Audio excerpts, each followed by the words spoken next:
पदार्पण माननीय मुख्यमंत्री उत्तर प्रदेश वीर बसरीचा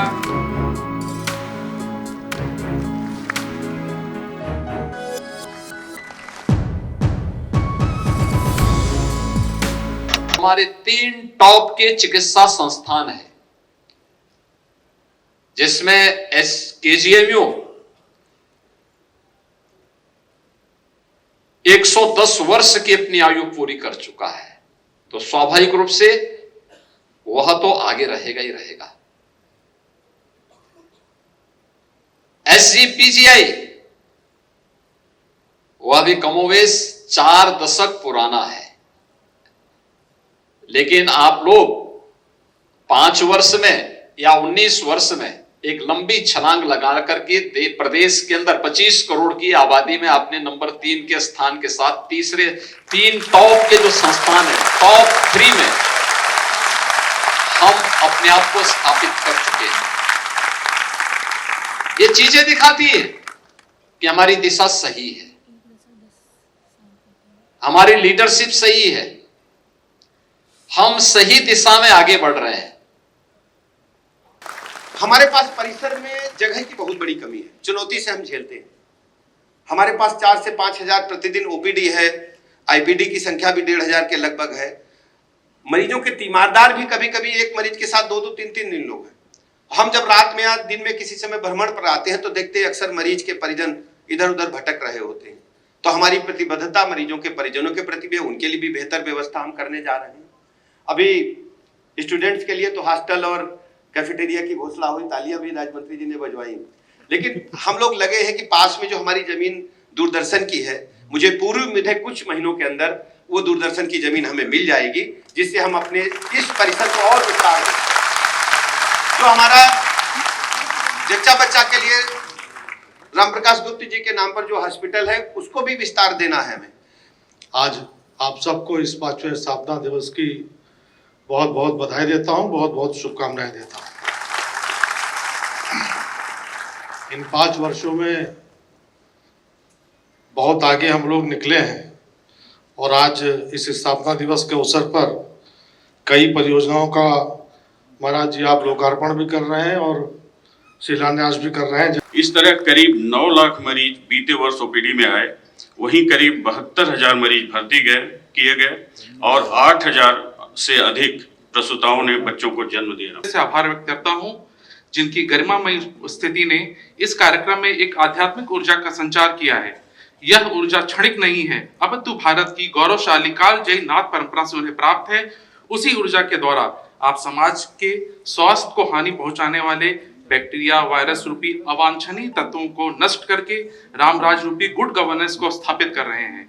आपका अनुसरण करते हुए संस्थान के डॉक्टर रोगियों को कष्टों को नष्ट करके अपने कर्मों से आपको सतत धन्यवाद ज्ञापित करते रहेंगे। आपका समाज के सभी वर्गों के प्रति निस्वार्थ एवं अनासक्त भाव को संस्थान के अधिकारी एवं कर्मचारी अपने कर्म क्षेत्र में समाहित करते हुए कर्मयोग सिद्ध करने का प्रयास करेंगे। माननीय उप मुख्यमंत्री श्री ब्रिजेश पाठक जी, आपके अथक प्रयासों से उत्तर प्रदेश के नागरिकों को बेहतर एवं गुणवत्तापूर्ण चिकित्सीय सुविधाएं मिल रही हैं। जिस प्रकार आप सुलभता एवं सहजता से जनता के लिए सदैव उपलब्ध रहते हैं, इसी प्रकार लोहिया परिवार भी सहजता से मरीजों के लिए उपलब्ध होकर अपने कर्मों से आपको धन्यवाद ज्ञापित करता रहेगा। मैं माननीय राज्य मंत्री चिकित्सा शिक्षा परिवार कल्याण श्री मंकेश्वर शरण सिंह जी का विशेष आभार करता हूं, जिन्होंने अपनी पारंपरिक संपत्ति सरकार को दान कर अमेठी जनपद में मेडिकल कॉलेज की स्थापना का मार्ग प्रशस्त किया है। राम मनोहर लोहिया आज 5वां स्थापना दिवस मना रहा है और उस मौके पर हमारे साथ निदेशक CM समिति मौजूद हैं। सर, आज 5वां स्थापना दिवस राम मनोहर लोहिया मना रहा है, किस तरीके से अब इसको आगे बढ़ाने का प्रयास करेंगे, किस तरीके से लोगों की सेवा करने का मौका? देखिए, हर साल इंस्टीट्यूट अपना स्थापना दिवस मनाता है और उस पिछले वर्ष में क्या उपलब्धियां रही इंस्टीट्यूट की, फैकल्टी की, स्टूडेंट की, रेजिडेंट की, बल्कि सभी की, उसको सबके सामने लाता है और उसके बाद जो लोगों के कमेंट्स होते हैं उससे वो सीख लेता और आगे बढ़ता है। आज आपने माननीय मुख्यमंत्री जी को सुना, उन्होंने लोहिया से अपेक्षा करी है कि हम सुदूर के इलाकों को लें, खासकर सीमावर्ती इलाकों को, और वहाँ पे हम लोगों को इलाज मुहैया कराएं, जिससे उनको इतना दूर भटक के इलाज के लिए ना आना पड़े। एक तो ये था, वो लोहिया जैसे संस्थान से उन्होंने उम्मीद की। दूसरा, उन्होंने कहा कि टेलीमेडिसिन का हम और सही उपयोग करें। टेलीमेडिसिन का उपयोग पहले भी होता रहा है, लेकिन वो सही मायने में क्रियान्वयन अभी तक नहीं हो पाया। उसको और कितना अच्छे से किया जाए, ये मुख्यमंत्री जी का विजन था, हम लोग उस पर काम करेंगे। सर, अगर देखा जाए तो सुविधाओं की, तो जो ग्रामीण अंचल से लोग आते हैं, जो गरीब आते हैं, उनके लिए क्या सुविधाएं रहेंगी?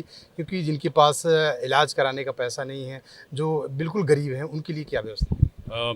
उसके लिए मैं बोला था कि जितने भी सरकार की योजनाएं हैं, जैसे प्रधानमंत्री राहत कोष है, मुख्यमंत्री राहत कोष है, आयुष्मान भारत है, दीनदयाल उपाध्याय योजना है, और इसी तरह असाध्य रोग योजना है। तो बहुत सारी योजनाएं ऑलरेडी भारत सरकार और उत्तर प्रदेश सरकार चला रही है, जिससे गरीब लोगों को इलाज हो रहा है। कोई गरीब है तो उसका आयुष्मान कार्ड है या BPL है, तो इन सभी लोगों को अब काफ़ी पैसे की दिक्कत नहीं हो रही है और सबका इलाज मुफ्त हो रहा है। राम मनोहर लोहिया जो 5वां स्थापना दिवस मना रहा है, इसको लेकर किस तरीके से और भविष्य में आने वाले समय में लोगों के इलाज के लिए किस तरीके से बेहतर सुविधाएं हो पाएंगी, और किस तरीके से आने वाले समय में और बेहतर करने का प्रयास करें?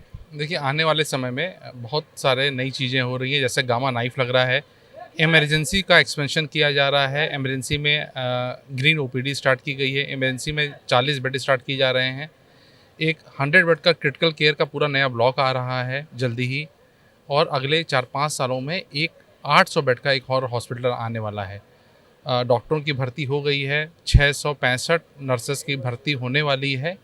तो इस प्रकार से चाहे वो हॉस्पिटल हो, चाहे वो रिक्रूटमेंट हो, हर क्षेत्र में हम लोग आगे बढ़ रहे हैं।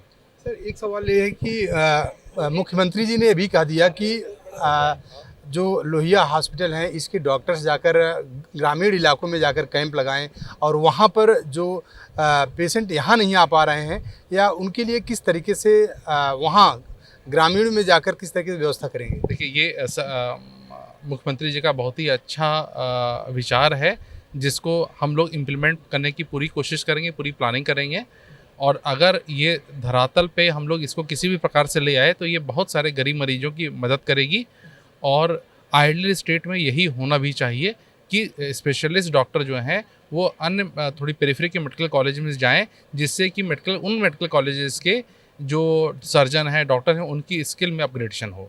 तो ये बहुत ही अच्छा सुझाव है, इसका हम लोग इम्प्लीमेंटेशन करने का पूर्ण प्रयास करेंगे। जैसे कुछ लोग ऐसे हैं जो जिनको ब्लड की ज़रूरत होती है, और गरीब लोग हैं, उनके लिए क्या व्यवस्था है? देखिए, जो लोग गरीब होते हैं उनके लिए विभिन्न प्रकार की योजनाएं चल रही हैं, जैसे आयुष्मान कार्ड, असाध्य रोग, तो विभिन्न प्रकार की स्कीम्स तो हैं ही इन सब के लिए। ब्लड में क्या है कि देखिए, ब्लड कहीं बनता नहीं है, ब्लड के लिए डिमांड जितनी है उस हिसाब से सप्लाई नहीं है। तो हम लोग कोशिश यही करते हैं कि ब्लड डोनेट करके ही पेशेंट को मिले, लेकिन इमरजेंसी कंडीशंस में हम लोग ब्लड देते भी हैं। आने वाले समय में अगर देखा जाए तो लोहिया संस्थान किस तरीके से और बेहतर करने का प्रयास करेंगे? आपको जैसे हम लोग ने बताया, चाहे वो मरीजों के प्रति स्टाफ का बिहेवियर हो, चाहे टेक्नोलॉजी हो, चाहे बेड स्ट्रेंथ हो, चाहे रिक्रूटमेंट हो, हर क्षेत्र में हम लोग बेहतर करने की पूरी कोशिश करेंगे। लोहिया हॉस्पिटल 5वां स्थापना दिवस मना रहा है, इसको लेकर क्या कहेंगे? किस तरीके से मना रहे हैं, और किस तरीके से जो आने वाले रोगी हैं आपके यहाँ, किस तरीके से उनका उपचार, किस तरीके से उनकी सुविधाएँ? जी, आज हमारे इस प्रोग्राम में माननीय मुख्यमंत्री जी आए थे। उन्होंने हम लोगों को एक तरह से शाबाशी और तारीफ़ भी करी कि हम लोग पिछले 5 सालों में बहुत अच्छा काम किया है, और उनकी मंशा के अनुरूप जैसा वो चाहते हैं कि लोहिया संस्थान अपने यहाँ पे तो लखनऊ में इलाज कर ही रहा है अच्छा, यहाँ से आसपास के ज़िलों में, चाहे वो अयोध्या हो, बाराबंकी, गोंडा, वहाँ के भी ज़िलों में इलाज करने में मदद करे। तो हम आगे के लिए हमारे लिए प्रेरणा ये है उनके आशीष फैशन के बाद, कि हम लोग वहाँ के अस्पतालों को कैसे यहाँ से मदद कर सकें, वहाँ को डॉक्टर्स को ट्रेनिंग दे सकें, जिससे कि वहाँ के पेशेंट्स का इलाज उनको अपने ही ज़िले में आसानी से मिल जाए और यहाँ तक दौड़ ना लगानी पड़े। सर एक सवाल ये भी उठता है कि जो जैसे लोहिया हॉस्पिटल में जो दूर दूर से लोग आते हैं, जो गरीब लोग आते हैं, उन जिनके साथ कोई मदद करने वाला नहीं होता है, ऐसे लोगों के लिए क्या सुविधाएं आपके यहाँ पे लोहिया इंस्टीट्यूट में की गई हैं कि उनको कोई समस्या ना हो और उनका इलाज भी सफल तरीके से यहाँ पे हो जाए? देखिए, गरीब मरीजों के लिए तो सरकार की तरफ से उत्तर प्रदेश सरकार की बहुत सारी योजनाएं चल रही हैं जिनको उनको पैसे से मदद या हर तरीके से, या मुख्यमंत्री राहत कोष है या आयुष्मान भारत है, इनसे मदद होती है।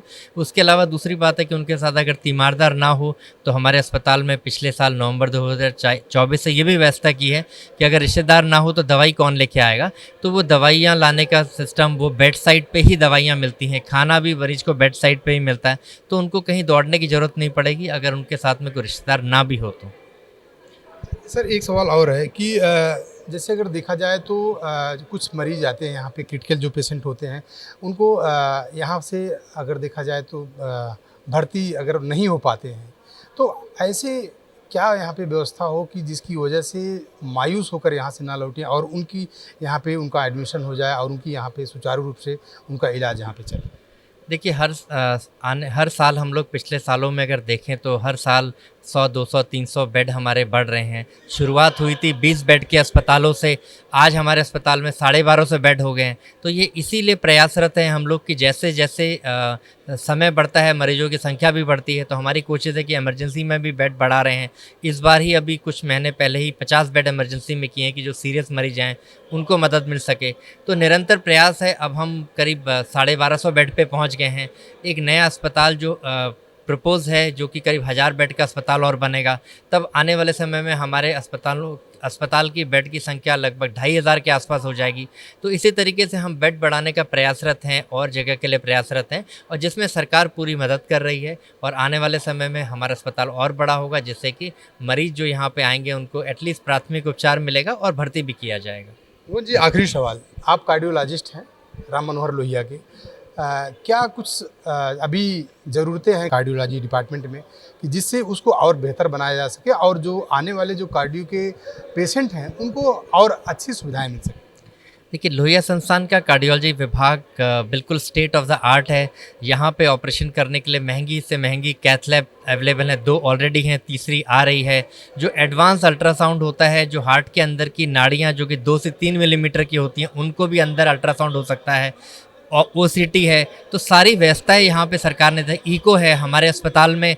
अगर आप देखेंगे कि और अस्पतालों में इको की टेस्ट की डेट महीना, 1 महीने, 1.5 महीने की डेट मिलती है। हमारे यहाँ पे हमने पिछले 1 साल में ये व्यवस्था कर दी है कि सेम डे मरीज आता है, उसका इको भी उसी दिन होता है, रिपोर्टिंग भी हैंडओवर होती है और उसके रिपोर्ट लेने के बाद वो परामर्श लेके ही जाता है।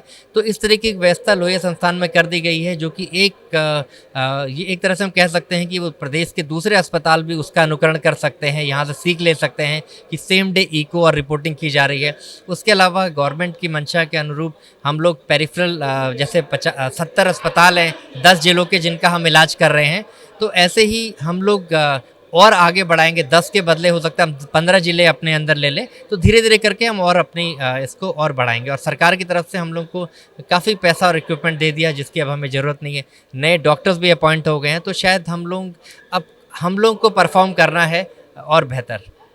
बिल्कुल आपका बहुत बहुत धन्यवाद। ये थे हमारे साथ भुवन चंद्र त्रिपाठी जी, जो कार्डियोलॉजिस्ट हेड हैं राम मनोहर लोहिया संस्थान में। इन्होंने कहा कि जो भी आने वाले पेशेंट हैं उनको हर मूलभूत सुविधाएं मिले और उनका उपचार जो है बेहतर तरीके से किया जाए, ये हम लोगों की पूरी तरीके से पहली प्राथमिकता है। कैमरा पर्सन धर्मेंद्र साथ राजेश यादव, TV 24 नेटवर्क, लखनऊ।